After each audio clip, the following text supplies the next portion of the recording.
Boom, shaka, laka, boom. You've tuned in to the Free Range Human Show Choice, your daily dose of reality radio. It starts right now. This is the Clay Edwards Show. I'm, of course, Clay Edwards, and I am live here on WYAB. My headphones have magically quit working, but you know what? We're professionals here. We will just keep rolling right on along here on a fabulous Tuesday morning. We got a lot of news to talk about today, a lot of stories. So let's get started. The Guns and Gear text line, 769-241-1944. 769-241-1944. Mazda of Jackson phone line. Man, my good friends out there at Mazda of Jackson, get over there today and check out the all-new CX-9 and take it for a test drive, see what you think about it, and come prepared to do some paperwork and take that thing home with you. Man, it's a good-looking vehicles. And every purchase comes with a limited powertrain lifetime warranty at Mazda of Jackson. You're also going to get a free 43-inch TV. You can't beat that. So, all right, I got my headphone situation reworked here. Not 100% sure what happened with my other ones there. They worked yesterday. But again, we're professionals here. We ain't going to let a little pesky situation like headphones not working stop us from rolling this train on down the tracks. Yesterday, a bit of an open forum today, too, by the way. If you guys got anything you want to get off your chest, we hadn't done a open forum in a while. Feel free to give us a call. I just saw a completely off topic of anything I was going to discuss. I was kind of going through trending news topics on Twitter a minute ago, and I see where Shifty Shell Shock of Crazy Town has passed away at 49 years old. Y'all may remember the singer of Crazy Town. Yeah, they had that song, Butterfly. Butterfly, come through me, baby. Anyway, one of those bands from the late 90s, early 2000s that kind of snuck in the back door of the new metal, kind of Limp Bizkit style bands, but I don't know. I never got that vibe from them, but neither here nor there. They were a big MTV band for about 5 minutes, and Shifty Shell Shock has had a drug problem ever since. So rest in peace. But frankly, I was more surprised that he was still alive, to be honest. So anyway, the verdict came down yesterday in the Jordan Cummins, well, not the verdict, the sentencing came down yesterday in the Jordan Cummins double murder trial out there, or over there, should I say, in Jackson, in Judge Faye Peterson's Hinds County courtroom. No surprise. It could either have been concurrent or consecutive. I don't think it really matters. It's 2 life sentences. Sean did a great piece. Our very own Sean Yurtkaran. You can go to magnoliatribune.com right now and check out Sean's piece he did about it and just kind of broke it down and broke down the victims' impact statements, which I thought were very powerful. And if we had better audio of those, I'd play them in here right now. I thought, you just felt I couldn't understand the fella's Josh Spann. I couldn't understand his aunt. She just wasn't talking loud enough, and the audio wasn't great in the courtroom. And then I thought the father of Jubilee Simpkins, I thought he did a phenomenal job holding it together. And he's a lawyer as well. I thought he did a phenomenal job of explaining what the family had been through and what Jordan had taken from them. And I just think that anybody that's a parent and you watch that, good luck holding it together. Very commendable watching that as a parent and him being able to get through that. And even, I know this ain't going to be popular, but, I'm not going to ever lie, for better or for worse. I thought that Jordan Cummins' mother, even though she had gotten arrested and all sorts of stuff throughout this trial. I thought her closing statement, victim impact statement, I thought it was very powerful too, and I did have some sympathy for her. And I always have sympathy for the families of criminals because they don't ask for this stuff most of the time. Now, there are some exceptions. Now, you look at what's going on in a city like Jackson, there are a lot of mothers, in particular, fathers, that raise their kids up to be thug trash. And when they baby gets mowed down in the streets or arrested, my baby didn't do nothing. Yeah. The streets raised your kid since they were about 3 years old and could stand out there. That just hits different. You put them into that environment. They are a product of their environment. But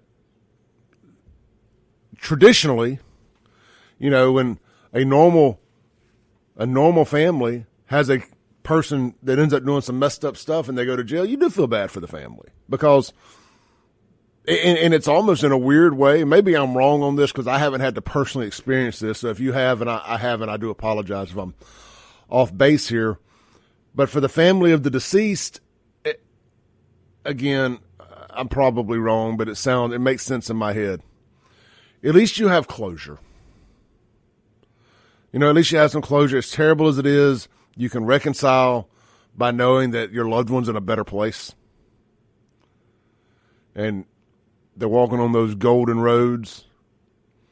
And they're never having to worry about anything again. And you'll be able to join them again one day. Where the other family of the suspect, of the killer,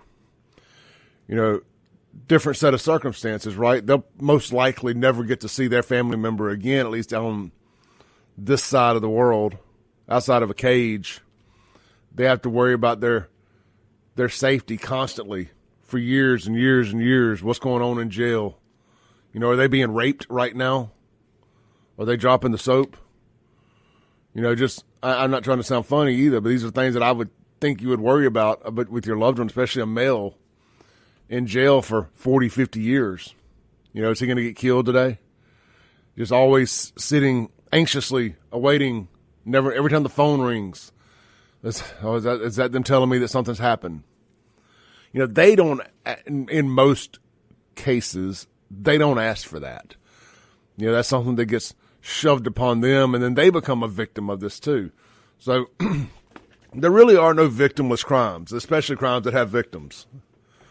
It destroys multiple families. This one incident down there at the fairgrounds that day, or at that parade, however you want to say that, this one incident destroyed the Spann family. I don't want to say destroyed the families. Their family bond may be just fine, but it messes them up badly. It changes these families forever. Irreconcilable damages. Irreparable damages. The Simpkins family. The Cummins family. The girlfriend, Jenny. She's still in jail. She lost somebody. It's just the whole thing. It's tragic. And my point being, regardless of how you think that thing ended, or whose fault, or if it wasn't self-defense, or whatever, hot heads, cooler heads should have prevailed. And one moment changed that many lives forever. One moment. When those guys decided to get out of that truck and play captain and go save that girl, when he decided to not take that butt whooping and to just start randomly firing the gun, we could just trace it back, just like a movie, you can trace it back to every decision, every step, everything that was made that day. Simpkins getting in the truck with those folks. You know, how planned was that? Was that spontaneous? I mean, you just start, it's like the butterfly effect. You start piecing it all together. But so many lives tragically lost and ruined and families destroyed and torn apart in an instant in something so avoidable. Guys, I'm going to speak from the male perspective here. If you're in a toxic relationship, women, y'all listen as well, but I'm just talking to my guys here. Just flip the energy over to yourselves if it's the other way around. Guys, if you're in a toxic relationship and you've got somebody that you feel like you had to be physical with and that leads to situations like this, you need to reevaluate what you're doing. You probably, if you like to hit on women, regardless of what they do to you, how crazy they make you, how disrespectful they are, how many other guys they looking at, talking to, procreating with, whatever, you're in control of that. All you got to do is stand up, walk out the door, and be done with it. Is that ever easy when feelings are involved? No. Jordan Cummins is going to spend the rest of his life in prison, or at least till he's 65 years old. There is no parole. There is no chance of parole. He has an opportunity to go before whoever the circuit court judge is when he's 65 years old, in roughly 40 years. And they can decide if they want to commute or whatever the technical term is and let him out of jail. He probably ain't getting out of jail. Whether they had ran those sentences concurrently or consecutively. They ran them concurrently. That means side by side. I get this stuff confused sometimes, so I try to speak very basics here. It's like side by side, two cars driving down the street beside each other. So really it's one life sentence. But you rest assured, if he's still alive and 65 years old and wants to get out of jail, they're probably not going to treat it like they were concurrent. They're probably going to say, no, you killed two people. First degree. Now, he's got an appeal. We'll see what happens. But I think at the end of the day, and I said this yesterday, people get mad at me when I speak the truth. That's why I know I'm speaking the truth, because people get mad. I've two things here. Three things, and we're going to close the chapter on Jordan Cummins. He's white and he killed two black people in Hinds County. You're a fool if you don't think that played into this. You're a fool. If nothing else, it started him so far back that even if they were, you had self-defense, even if you could overlook the Simpkins girl, the innocent victim being killed, even if you could overlook the jailhouse, the dumbest jailhouse video I've ever seen. And I'm not saying you should or you could overlook those things, by the way. I'm just saying theoretically. If you just wanted to get to just to get to fair standing, to equal standing, you had to overcome the fact that he's a white dude that killed two black folks in Jackson. But apparently a lot of people online seem to have a big problem with accepting the fact that the scales of oppression can weigh against somebody other than black people, too. They get so mad at me for suggesting that race was a factor. You're an idiot if you don't think race was a factor. I mean, I think, frankly, especially after watching the video, I think those boys rolled up on him. And I didn't see him beat no girl's butt. I ain't saying he didn't. I'm just saying. I think had he just shot the Span boy and Simpkins hadn't have got killed and he hadn't have made that video, he had a much better chance of walking out of that thing based on what I saw on that video, because they look like the aggressors. But here's the thing. I'm going to close in this. We talk a lot about effing around and finding out. Mess with me, you going to find out. Fa-fo. F around, find out. Well, you better make damn sure that you're willing to spend the rest of your life in prison, or that you know damn well 12 jurors are going to agree that it was self-defense, that all the witnesses are going to agree that it was self-defense. Because whether it was or wasn't, for Jordan, he's spending the rest of his life in jail. Every now and then, it may just be better to take that butt whooping and live to fight another day. Now, it's hard to know when that is. There's people that said those other people pulled guns first. It's a split call, split decision. But that's exactly why I moved out of Hinds County. I was not going to put myself in a situation like this ever. It's why I don't mess with toxic women. Been there, done that. God has blessed me with as sane of a girl as I've ever met in my life. As least toxic of a female as I've ever met in my life. She's not toxic at all. I'm just making the point. As men, you got to start balancing these things out. All right. That's all I got to say about that. Guns and Gear text line, 769-241-1944. Mazda Jackson phone line, 601-879-0002. We'll be right back. Welcome back into the Clay Edwards Show. Guys, what's for lunch today? We've got several places we're going to tell you about throughout the show. First, if you're in the Gluckstadt area, why have you not already eaten at Johnny's Pizza House? You want some delicious food? That is one of a kind. Johnny's Pizza House, a beloved institution rooted in the heart of Louisiana, isn't just a place to grab a slice. It's a slice of Louisiana life. Johnny's has your favorites, but also is your destination for something unique. How about you try the Hog Heaven? It's revved up, smoked ham, bacon, sausage, spicy smoked andouille, jalapenos, and my favorite, mozzarella cheese. Or try the Maui Wowie, a taste of the island life with sweet pineapple, smoked ham, bacon, and, of course, mozzarella. Hey, do you like muffalettas? I love a good muffaletta. They got a muffaletta. Here's the great thing about the muffaletta.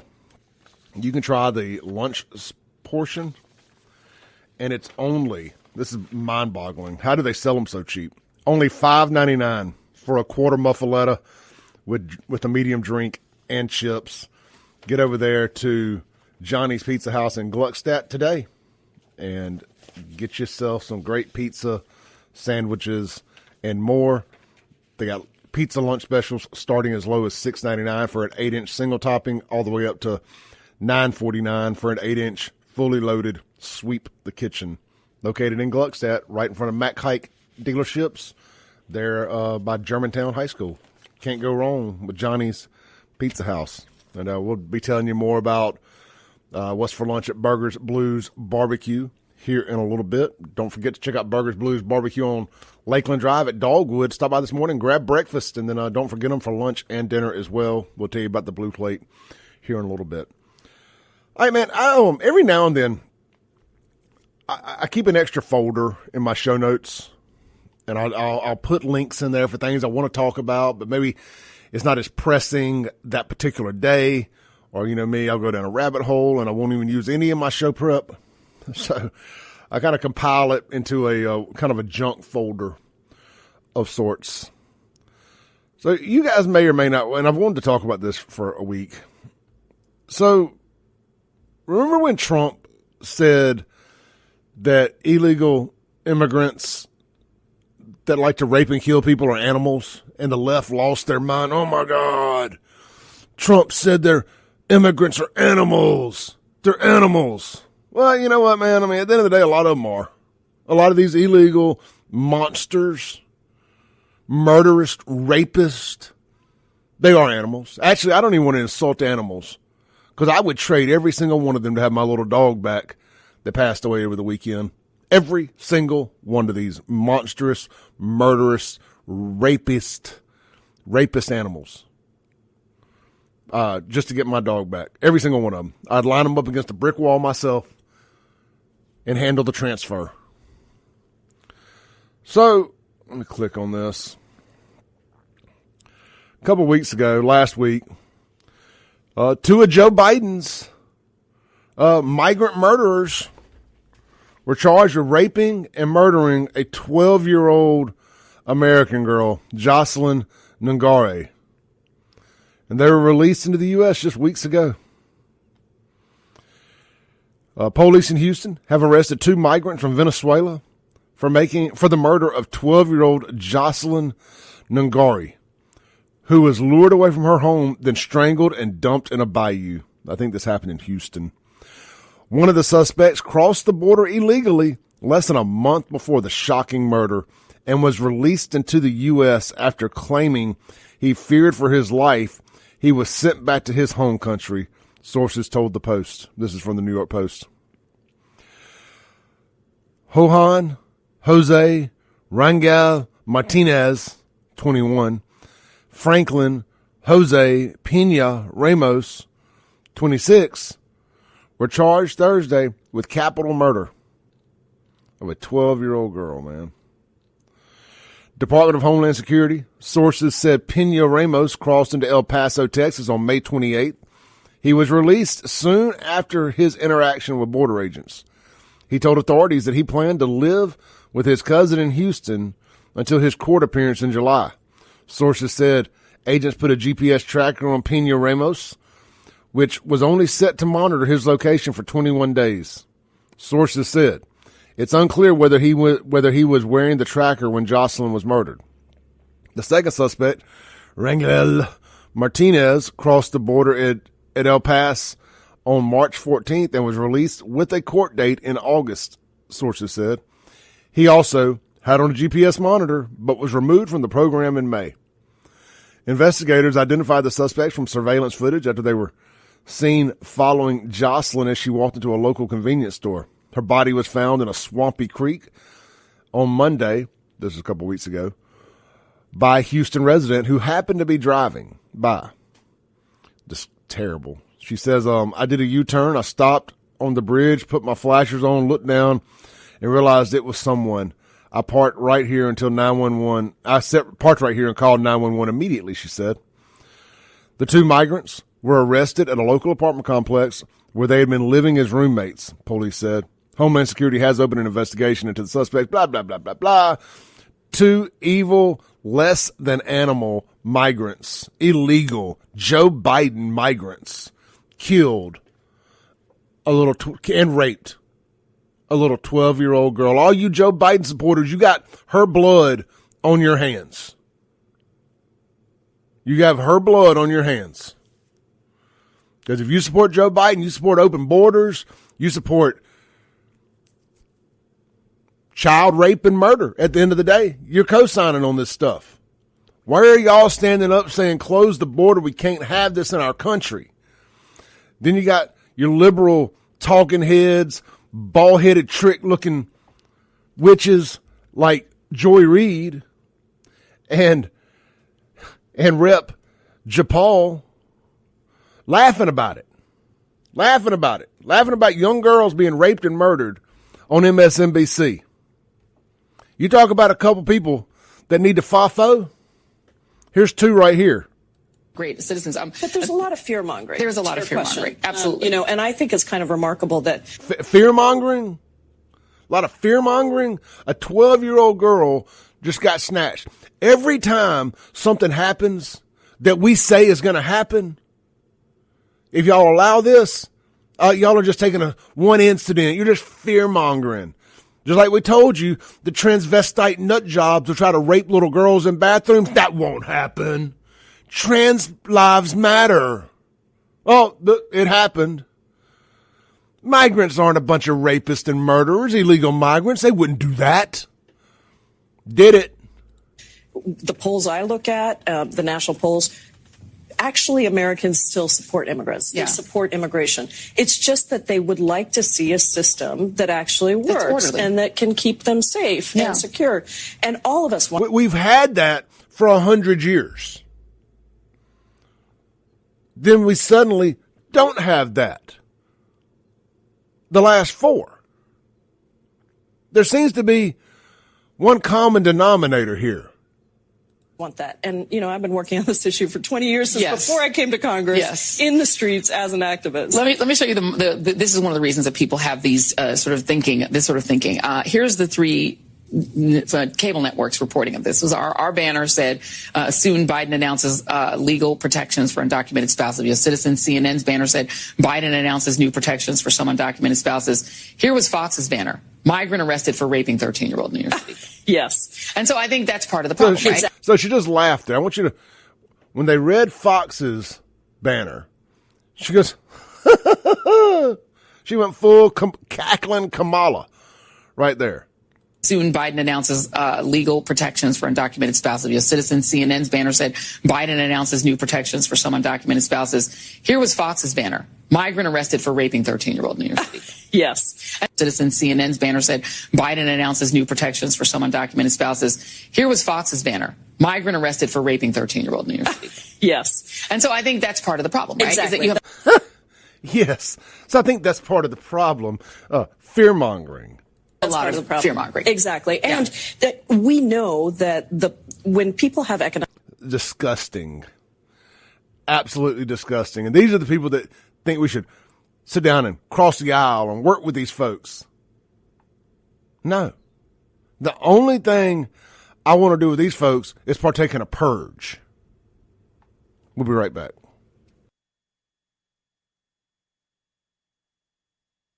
Welcome back in to the Clay Edwards Show, the most incendiary show on the radio. Guys, you got just a couple days left to get your order in. Stonington Farm grass-fed beef. They're going to be in town this Friday. They got several specials going on, but I've got a special for my audience.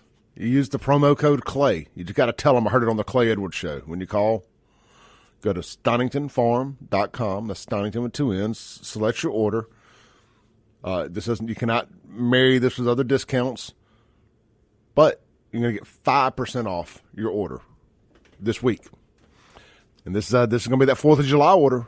So you want to impress your friends with the grass-fed difference. That's 100% grass-fed, 100% grass-finished, locally sourced, mRNA-free, antibiotic-free, steroid-free, Mississippi-raised beef, genuine Mississippi-raised grass-fed beef.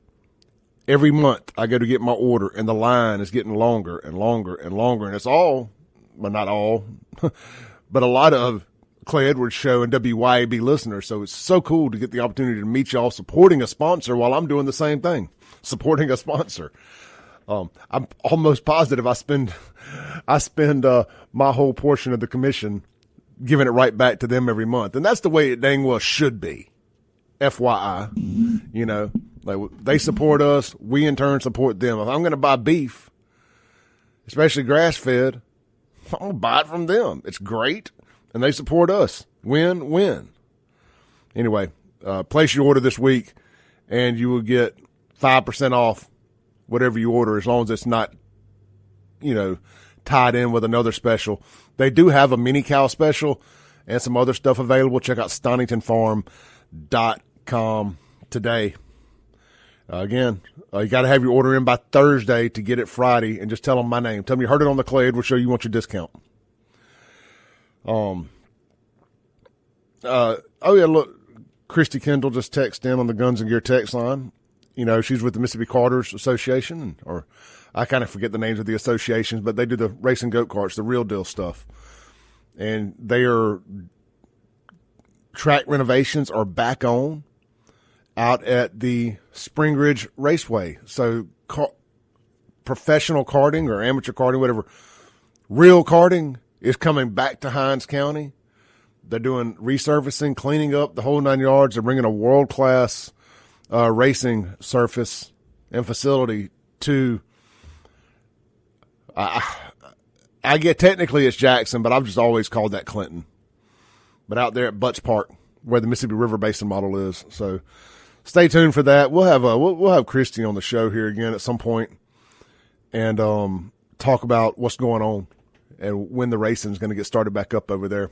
Always like supporting motorsports, local motorsports. I think it's something really good for kids to get involved in. I wish I could have. All right, Guns and Gear text line 769-241-1944. Kind of slow on the text this morning. Frisco text in, circling back to our first segment, talking about, making wise decisions in Hinds County or really anywhere. If you're going to use your gun to defend yourself, you need to be very, very situationally aware and not mixing guns and alcohol. I can just think of a million reasons why this went bad. But anyway, I just made the point. I said, this is why I moved out of Hinds County, because I don't want to constantly find myself in that situation. And he just made the point, and he says, but then you have to go back into Hinds County to eat, shop, work, etc. You are still subject to that judicial system if that happens. And I was like, and that's why I'm there as minimally as possible at the end of the day. I do as little in Hinds County as possible. There's a couple of businesses I like to support. I'm not doing a lot of drinking when I'm at those. And I'm just not leaving myself susceptible to any of the nonsense in Hinds County. It's just not. It's just too lawless, even in the good parts. Even in the good parts, you still got the Hinds County judicial system you have to worry about. But, maybe, and look, when Jody gets indicted allegedly, and the new person gets appointed, hopefully they won't be funded by George Soros. That would be my hope. That whether it's Gwen that just got a big win down there, or somebody from the outside, if they get appointed to be the new DA, I would love to see them say no to that George Soros money. And, actually be pro locking criminals up. That ain't just white folks that wrong black folks. Because those have been the big wins down there the last month or so. You got the Beth Ann White, which, and all of them deserve to go to jail. I'm not making that point, but I just have a hard time with this crew down there at the DA's office right now, just based on what they did to Anthony Fox. I can't accept any of their victories thinking about the witch hunt and the wrong they did by Anthony Fox. Like every time I think like, oh man, that's a good win for them. Good job. I'm like, yeah, but what they do to Anthony Fox. If they can do that to Anthony Fox, they'll do it to anybody they get the opportunity to. That's why, as much as I hate the FBI and the feds, after what they did to Donald Trump and the January 6ers and the conservatives for the last 20 years, I am pulling for the FBI to not screw this one up. Looking forward to seeing what those indictments hold. Because we got a chance. Albeit a small one, you've got a chance to make some historical changes in Jackson. You potentially could have a mayor down with federal indictment, 2 to 3 city council members knocked out with a federal indictment, the DA, and one of the main minority set-aside contractors. If you believe everything that you hear, which I'm prone to. I'm prone to believe it. Because when was the last time any of it was wrong? I can't wait. Can't wait.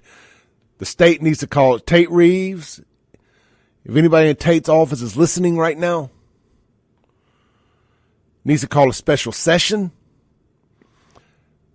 tweak the law, change the law, create a new law, whatever you got to do.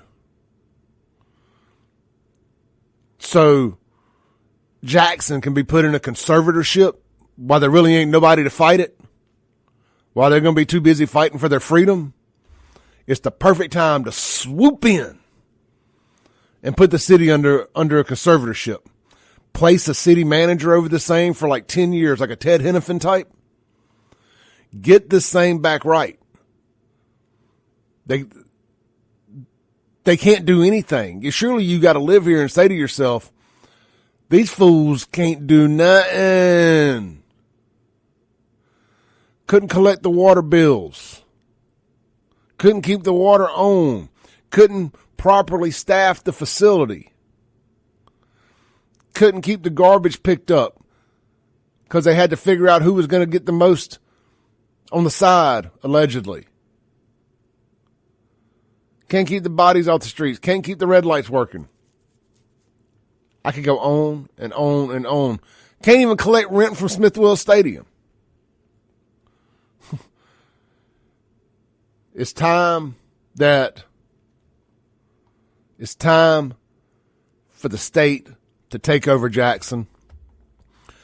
And while they're at it, take over the school district too, if anybody still wants that disaster. These fools have messed up everything. Everything. Let's take a break, come back, land the plane for the first hour. We got a whole nother hour to go, ton of topics to hit. This is the Clay Edwards Show, coming at you hard and live on a Tuesday morning here on 103.9 FM. Duck into the Clay Edwards Show.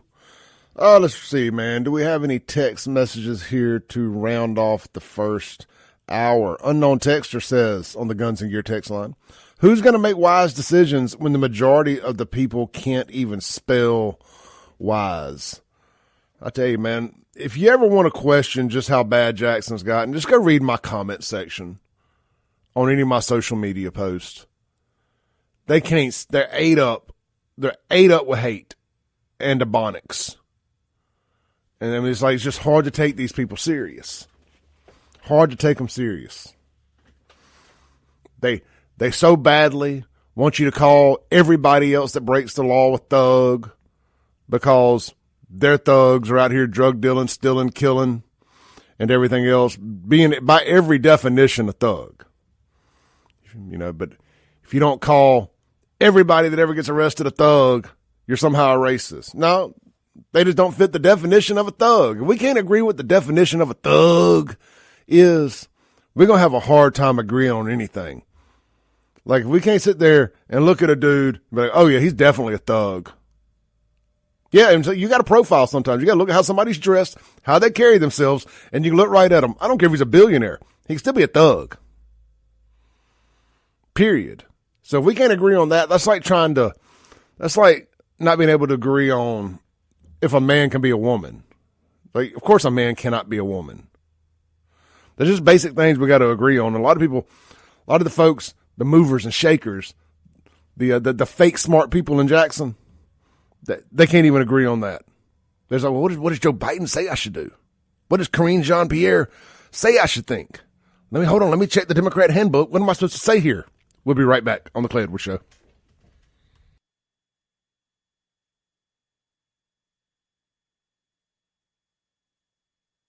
Boom, shaka, laka, boom. It's hour 2 of the most incendiary show on the radio. This is the Clay Edwards Show. I'm, of course, if you haven't guessed it by now, Clay Edwards. Coming up next, in the 9 o'clock hour, it's the Chip Matthews Experience. I don't think he calls it the experience, but I do. It's the Chip Matthews Experience. He has several co-hosts in here with him every week, kind of a revolving door of co-hosts. Timothy Jenkins, Lindsey Beckham, Ron Eller's been in here. There's no telling who's going to be in here with Chip. It's always a good conversation. 6 a.m. to 7 a.m., Monday through Friday, right here on these very airwaves, the lead-in to this show. What a great addition to the family here is the Matthew Bishop, the full story. If you like the national politics, you really want to take deep dives into the national conversation, He's a former JAG prosecutor. He's a current defense attorney for military folks. Just doing great stuff. Matthew Bishop, highly intelligent individual. So if you like the deeper national topics, he is your guy. You need to be tuning in. And I think he has a podcast also, so you can go just kind of Google the full story, Matthew Bishop, and you should be able to find it. So good stuff. I listened to it coming in. I'm like, sometimes I have to not listen to it.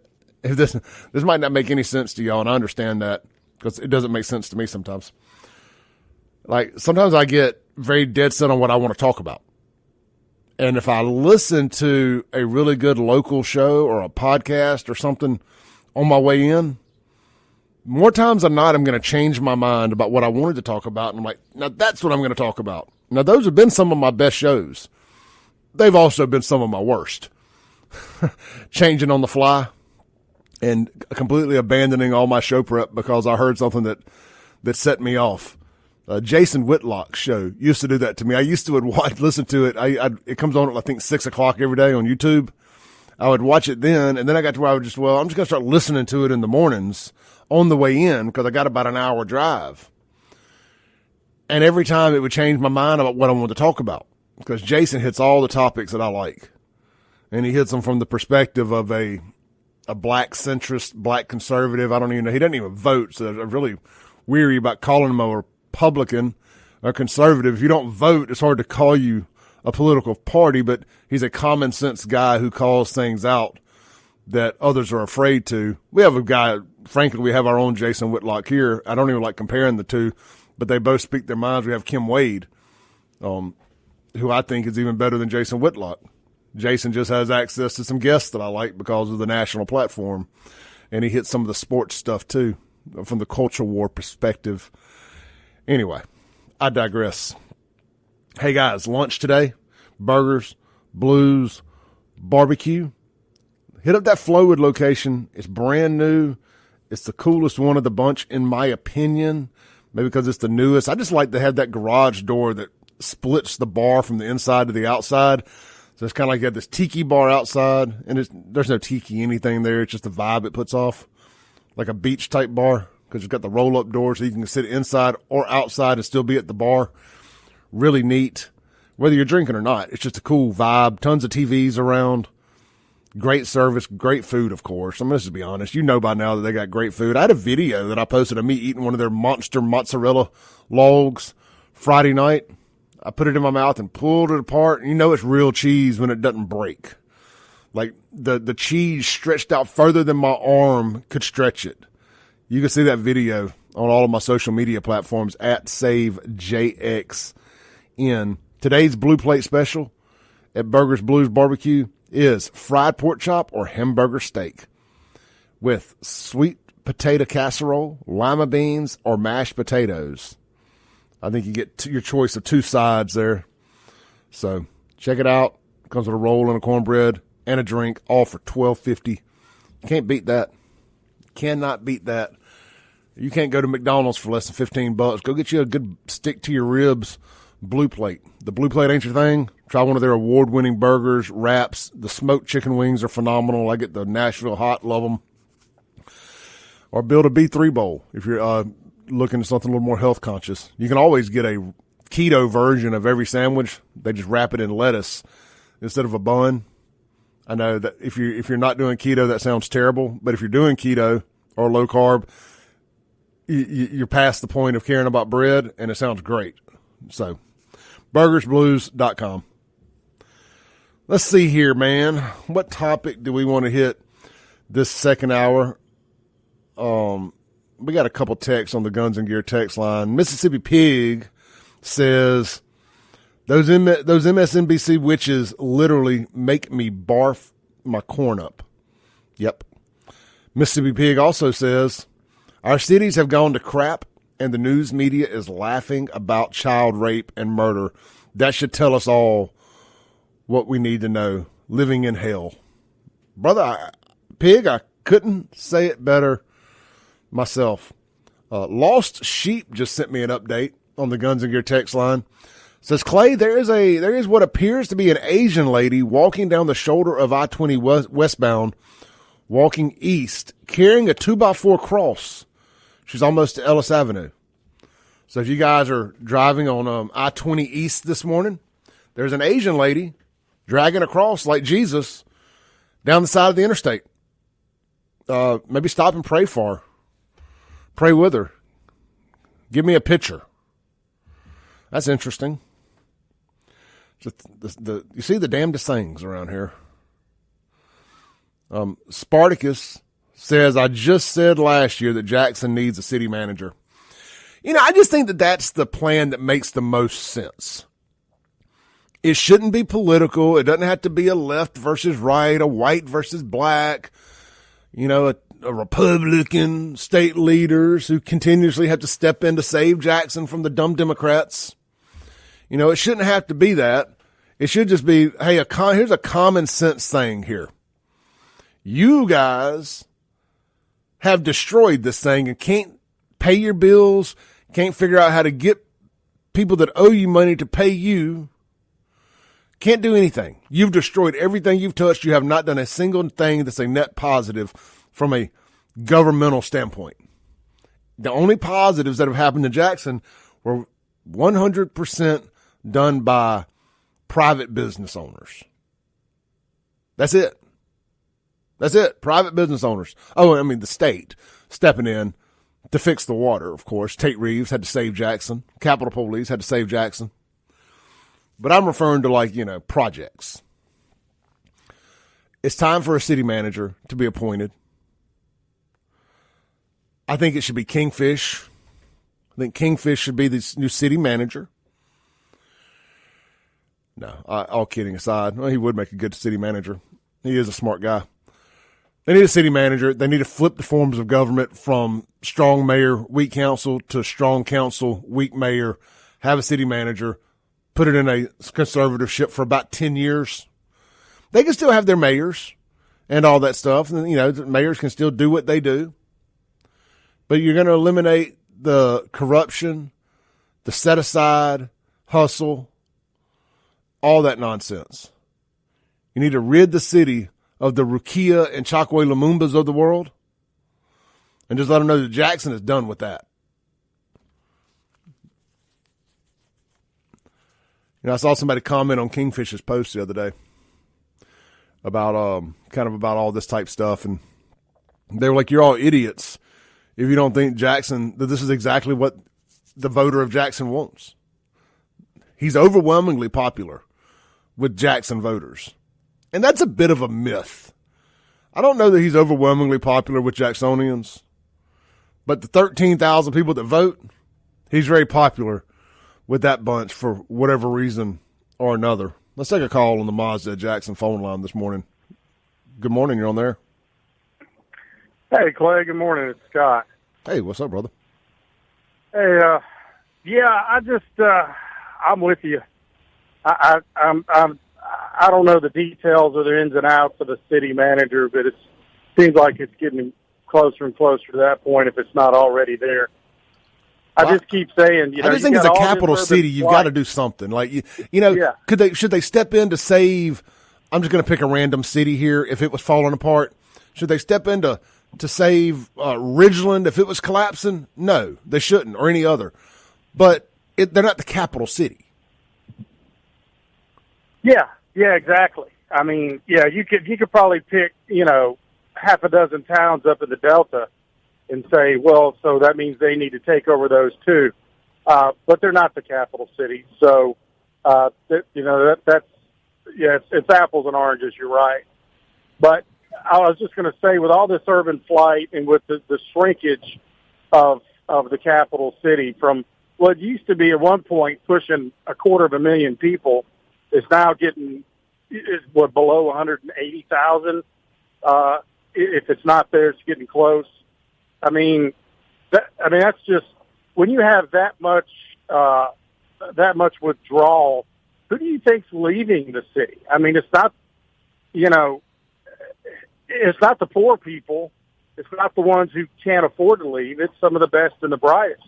you just don't have the mental capital available in Jackson, because anybody in these elected positions, Clay, you know, they have to be citizens. That's one of the things. You can't be mayor if you don't live in Jackson, right? You got to have a residence. Technically, you got to live there. Technically. So, I'm sorry. Go ahead. Oh no, I was just laughing. I said technically, you know, if you believe the mayor really lives here. Well, yeah, if you believe he lives there. But the thing is, I mean, look at what's been happening to Trump on the larger scale. The exact same thing would happen to anyone living, you know, in that neighborhood around Jackson Country Club or anything like that. If you actually had successful, wealthy people who were competent because they run a business, so they could run a city, run an administration, those are the people that you need to actually step up and say, okay, I'll throw my hat in the ring and I'll run for mayor, I'll run for city council. But why would you? If you're them, why do you need that kind of hassle? The qualified people don't dare do it because it's just not worth it. You know, why would they do it? Why would they do it at all? There's no incentive. As a matter of fact, every incentive is to sit down and shut up and just run your business and make your money and just let Jackson fall apart and take care of your street and your neighborhood with your neighbors.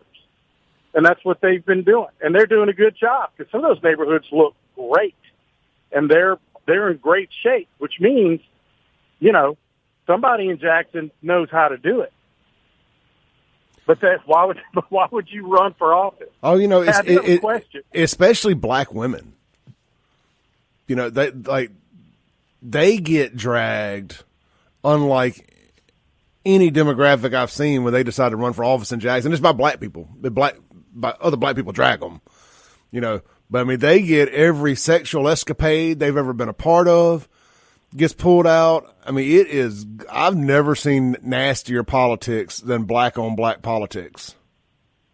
It is, it is something else. If you're bringing up the wrong ideas, if you're running against the wrong person, absolutely. You're right. I mean, you're right. It is rough, man. I don't know why anybody would want to. The only people who would want to do it are people who, you know, frankly, are not qualified to do the work. Well, think about it. You know, on one side, you have people like me who, if you're one of the free the land persuasion, we're gonna drag you to no end constantly because you're an idiot.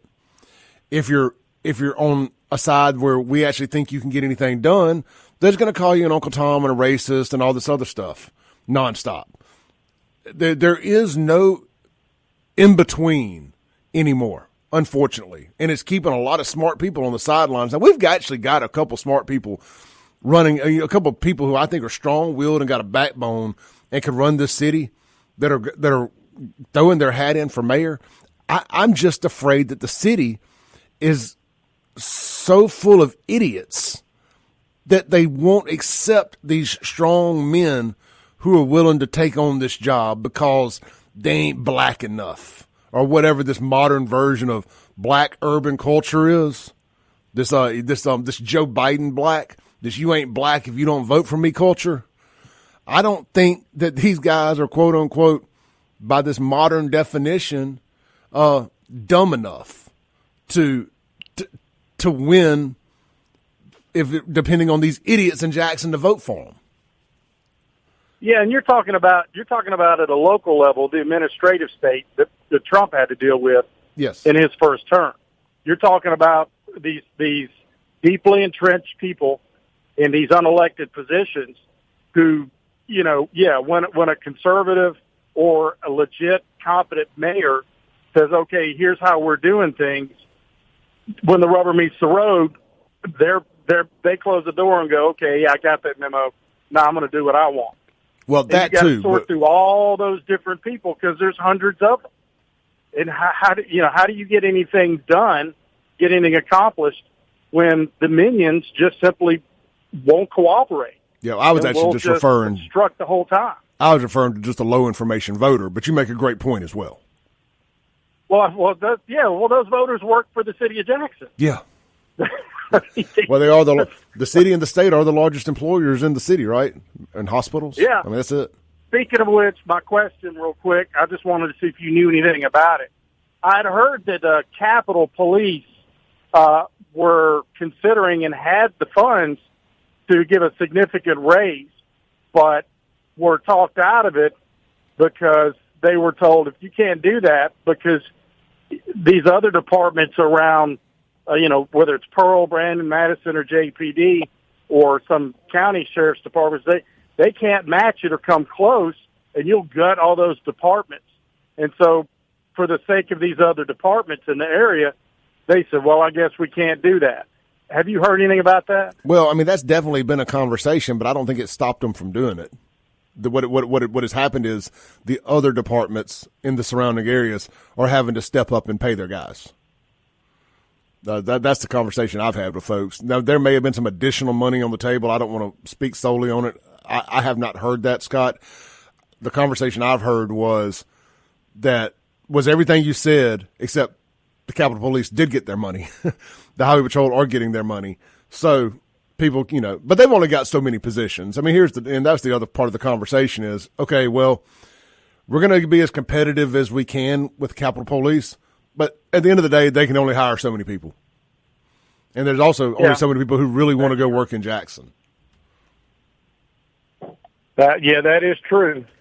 But like you said, I mean, they're still a large employer for law enforcement. So, I know Pearl's raising their money up.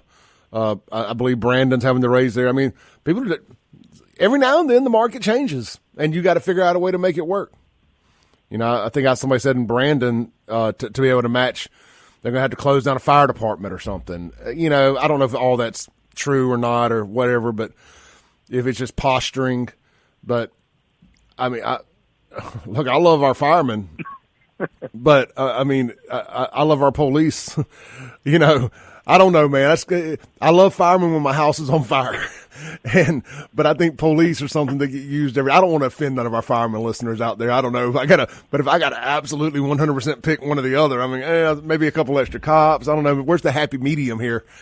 And that's what they got to find is the happy medium because they're both very, very important. You shouldn't have to take away from one. It's very dependent upon the rating of your fire department and how close you are to, the nearest fire station and things like that. I think so. Especially us being in Mississippi, being more rural, in a lot of places, it's going to make a difference. It's going to affect your homeowner's insurance. I think, without a doubt. I think I'm defunding the Chamber of Commerce and some other things before I defund a fire station to fund more police. I don't know. You're gonna have to figure it out, as they say. All right, brother. Great call as always. Good talking to you, Scott. Yeah, you too. Thanks, brother. Yeah, I'm walking that one back a little bit there. I don't know. That's a tough call. That's why I'm glad I'm not mayor. Because do you shut down a fire department to be competitive with cops' pay? You got to figure it out. A lot of cities are going to be made. A lot of municipalities are going to have to decide. Like we talk about with Jackson a lot. You don't get to talk about fun things right now. You don't get to talk about convention centers and amphitheaters and concerts and Top Golfs and all this other stuff. No. You've got some basic core necessities you got to work on and get situated before we get to talk about fun things again. Getting police paid and getting cities properly staffed with enough police is the number one priority right now, I believe. That should be above everything else on the docket. Because if money feels safe, it will come to where you are. If the money don't feel safe, it's not coming to where you are. Look at Jackson, outside of Fondren and Belhaven. Money don't feel safe there. We'll be right back.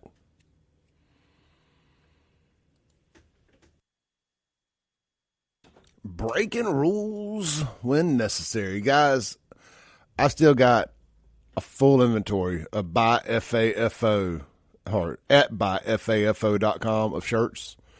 I've got just a handful of the Vote Felon shirts left. I may end up getting some more printed. I don't know. I just don't like getting stuck with stuff. We've sold a bunch of them, so, I guess they'll sell. But anyway, what I do have is full stock of tank tops and regular of the FAFO, the F around and find out shirts. They don't have any cuss words or swearing on them. If anybody asks, if your preacher asks, if your kids ask what the F stands for, you say fool around. Fool around and find out.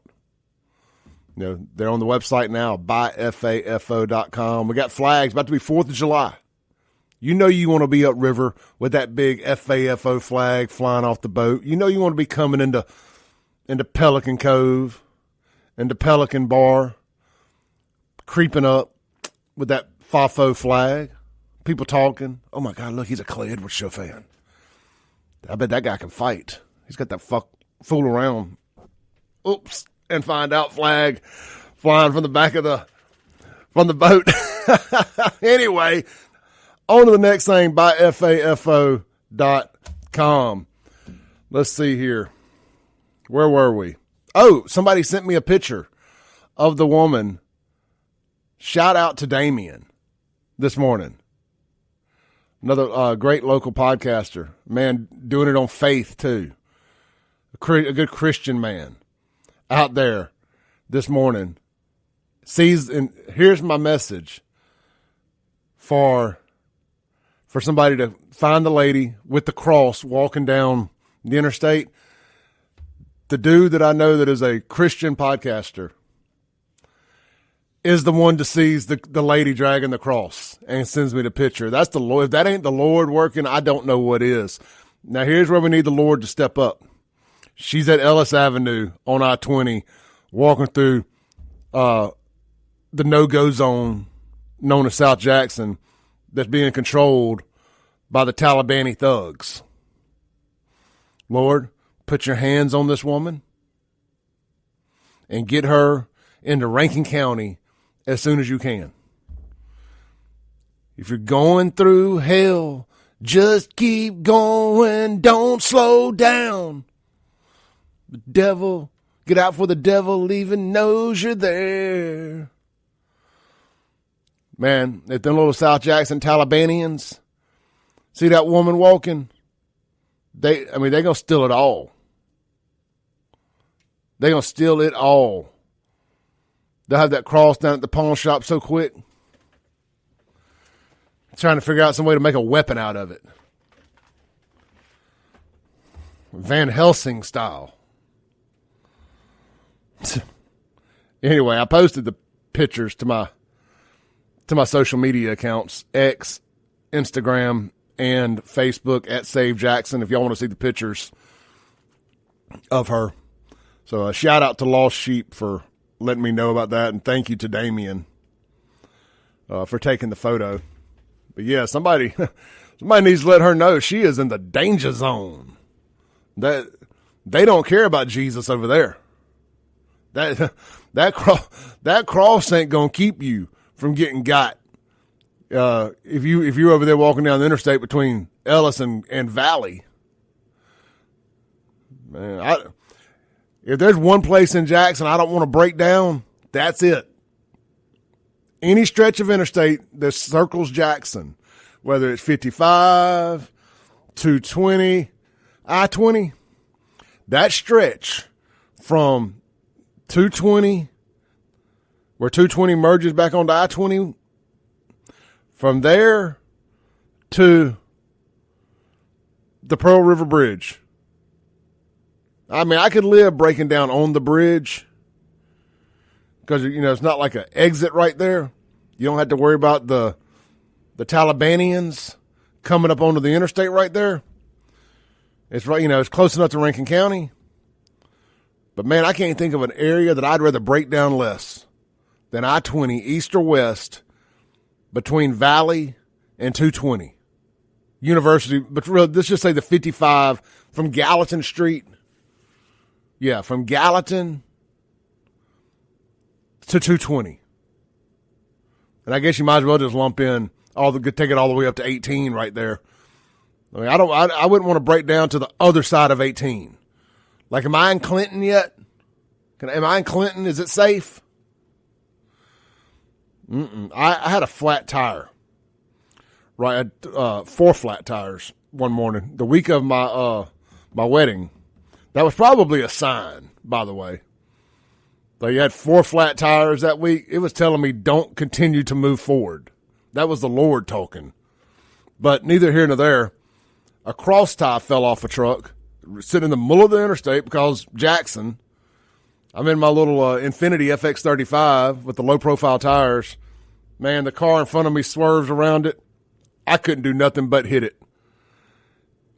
4 blowouts right there in front of those old apartments, right in front of the there's the JSU, the old Allstate building right there. I'm going west, so I'm on the side with those burned out abandoned apartments right there that are half still occupied and other half occupied by Talibanian thugs. A guy, this is in the morning, I'm on my way to work, so it's about 8:30. This dude pulls up in this truck, passes me, backs back up, getting out of the car, coming towards me. I'm like, man, it's too early for this, Jesus. I had to show my gun to the guy. He walked up, my windows were so dark, he couldn't see me in the car. He walked up. I just kind of showed him my gun through the windshield. He threw up his hand and got right back in his truck. But I'm telling you, that is not a place you want to break down.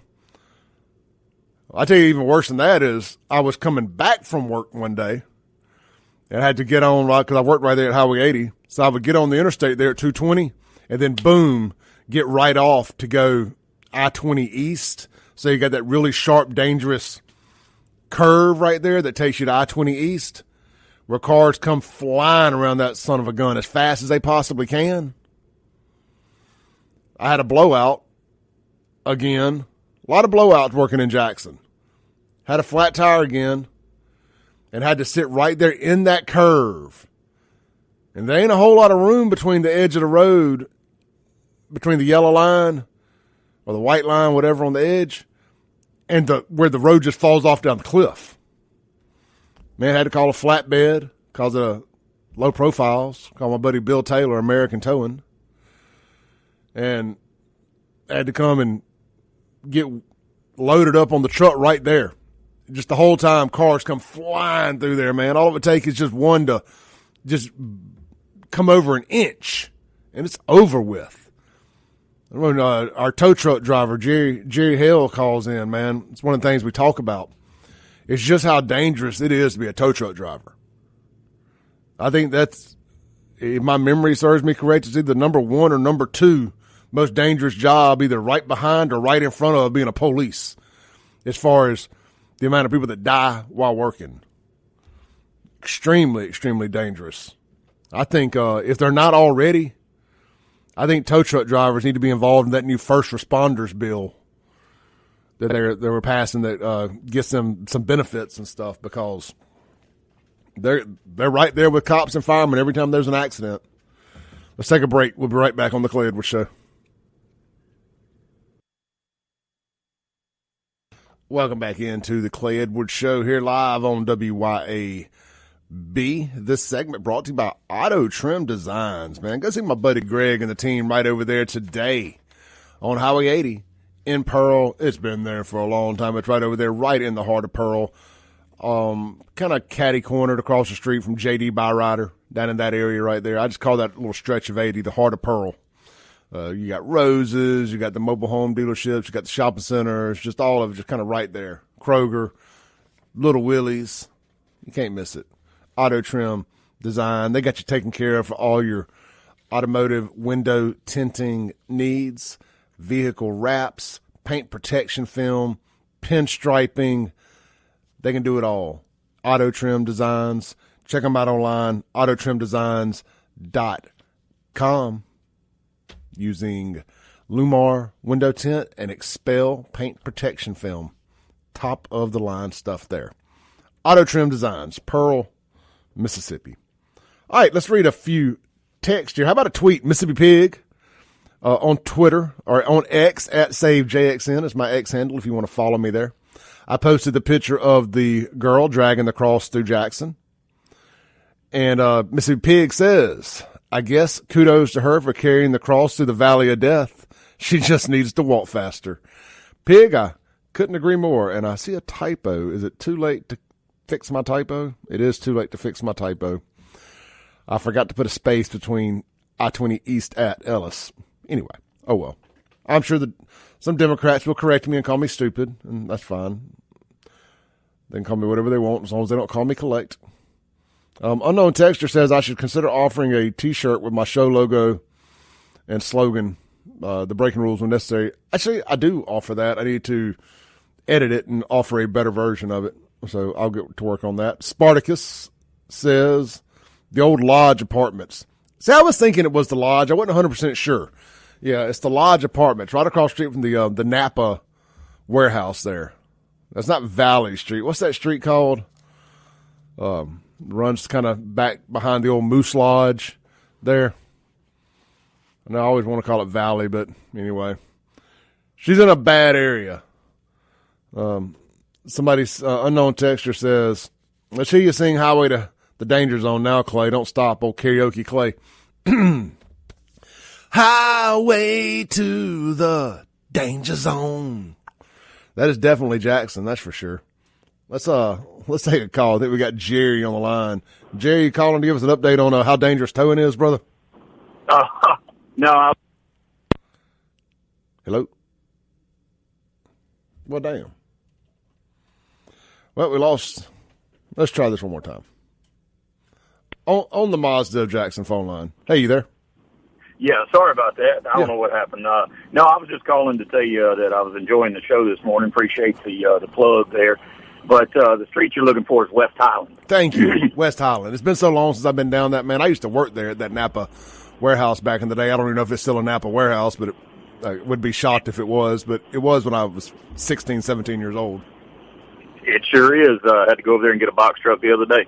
So, real quick, throw my 2 cents in there. As you and I have talked before, I think the issue that everybody's trying to put their finger on with Jackson is the best analogy I could come up with is football. What you need right now is someone who knows how to build an offensive and defensive line.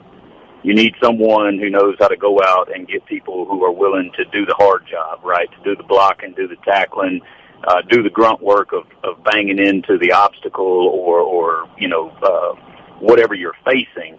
And you've got too many people who are just trying to draw eyeballs and get attention by getting the next receiver, the next quarterback, the next whatever, and it's that old analogy, defense wins championships, offense sells tickets. That's a great point, man. You really hit the nail on the head. I'm sitting here playing this through in my head while you're saying it.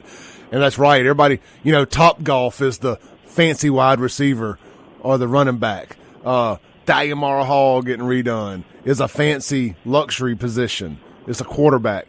We need offensive, defensive linemen in the trenches ready to win some championships. A good shutdown corner.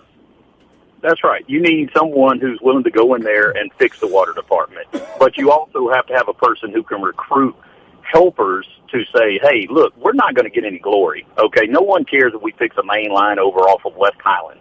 No one cares if, we install a new culvert at the beginning or over in the Presidential Hills neighborhood. We're not going to get any credit from that. But the people who live there, that's another 150 to 300 voters that are like, man, it only took 12 years to get that fixed, but thank God it got fixed, right? So the appreciation will come. You'll get to touch the trophy, but you're not going to get your name in the newspaper. You've never seen a center have a win-loss record. It's always the quarterback, right? It's always the head coach. You've never seen a defensive end get a win-loss record, right? So you've got to have those people who understand, I just want to be able to touch the trophy, have my name in the paper that says I was with them, but I'm not going to be the point guy. And you've got too many people in Jackson who are trying to be the point. Man, Jerry, that's one of the best phone calls we've ever had, brother. I appreciate it, man. Great point there. Right. Thanks, man. Thanks, brother. That man, I tell you, I couldn't have said it better myself. That's the least offensive way I've ever heard anybody describe Jackson's problems. We need to give Jerry a trophy. Let him touch the trophy because he hit the nail on the head. We just need some folks that don't need the accolades. Folks who are willing to get up and go to work every day. And I'm not saying that Jackson doesn't have some of that. I just think their hands are tied. I think there's some good people that work for Jackson. I hope there is. I mean, I ain't met too many of them nowadays. I hope there is. How do you, if you're in public works, what do you do? Can somebody let me know? And I'm not being insulting to Public Works. You can call in anonymously, text into the Guns and Gear text line 769-241-1944. Why does it appear to us that y'all do nothing? Like, can you tell me what y'all do? What are the work orders like? You show up to work on Monday morning. Is there a list of things that you guys are supposed to do throughout the week? Do you have chores? Is it cutting grass? It's not cutting grass at the cemeteries. I know that. I mean, like, what is it? Like, how is Public Works to-do list curated? What's on it? What are the things you do every week? I mean, I just think we need an audit of Public Works to-do list. I mean, are y'all actually doing anything? Now, this is a real question. If you are, just let me know. I'm just curious. Let the people know. You know, and what do we need to get y'all to do to go cut that cemetery over on West Capitol Street? That's a disgrace. I hope none of y'all's family members are buried there. My grandmother's buried there. It's absolutely disgusting. Let's take a break, come back, land the plane for the day. I still can't get over how good of a phone call that was by Jerry. What a great point. Scott had a really, really good phone call, too, this morning. We'll be right back.